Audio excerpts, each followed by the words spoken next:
There's a chart I saw recently that I can't get out of my head. A Harvard business professor and economist asked more than 5,000 Americans how they thought wealth was distributed in the United States. This is what they said they thought it was. Dividing the country into 5 rough groups of the top, bottom, and middle 3 20% groups, they asked people how they thought the wealth in this country was divided. Then he asked them what they thought was the ideal distribution, and 92%, that's at least 9 out of 10 of them, said it should be more like this.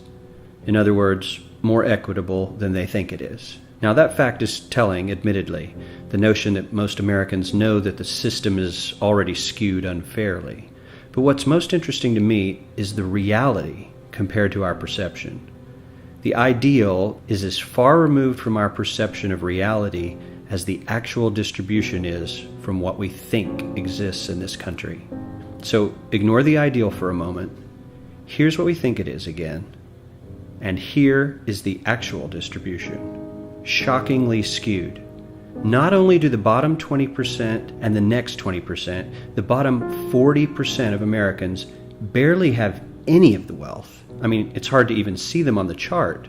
But the top 1% has more of the country's wealth than 9 out of 10 Americans believe the entire top 20% should have. Mind-blowing. But let's look at it another way, because I find this chart kind of difficult to wrap my head around.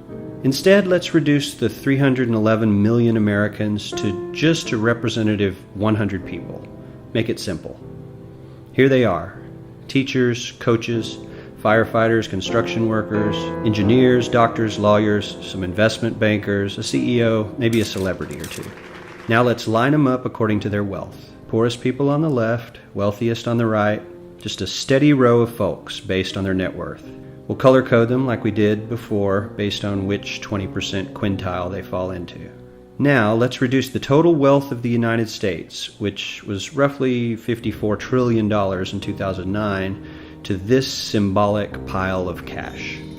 And let's distribute it among our 100 Americans. Well, here's socialism, all the wealth of the country distributed equally.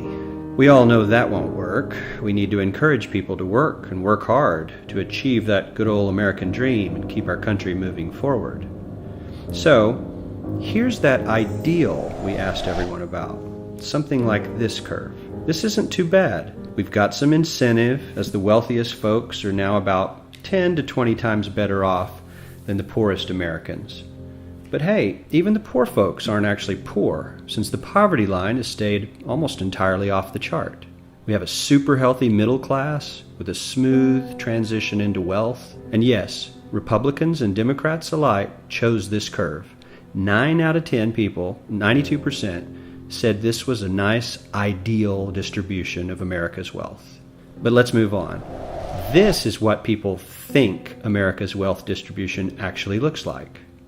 Not as equitable, clearly, but for me, even this still looks pretty great.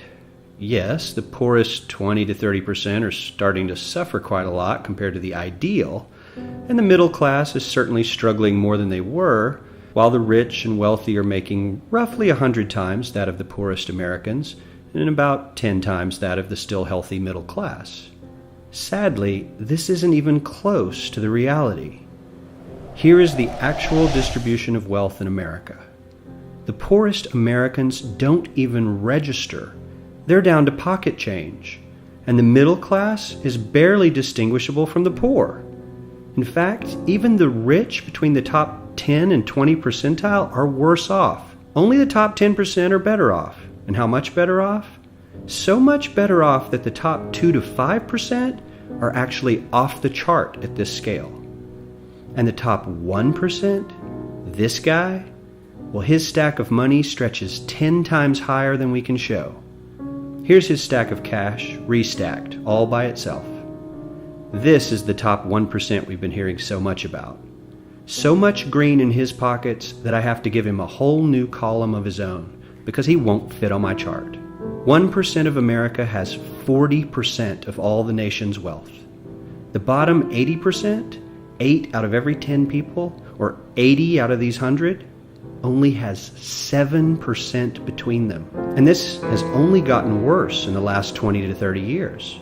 While the richest 1% take home almost a quarter of the national income today, in 1976 they took home only 9%, meaning their share of income has nearly tripled in the last 30 years. The top 1% own half the country's stocks, bonds, and mutual funds. The bottom 50% of Americans own only 0.5% of these investments, which means they aren't investing. They're just scraping by. I'm sure many of these wealthy people have worked very hard for their money, but do you really believe that the CEO is working 380 times harder than his average employee? Not his lowest paid employee, not the janitor, but the average earner in his company. The average worker needs to work more than a month to earn what the CEO makes in 1 hour.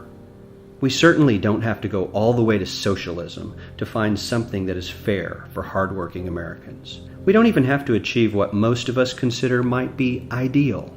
All we need to do is wake up and realize that the reality in this country is not at all what we think it is.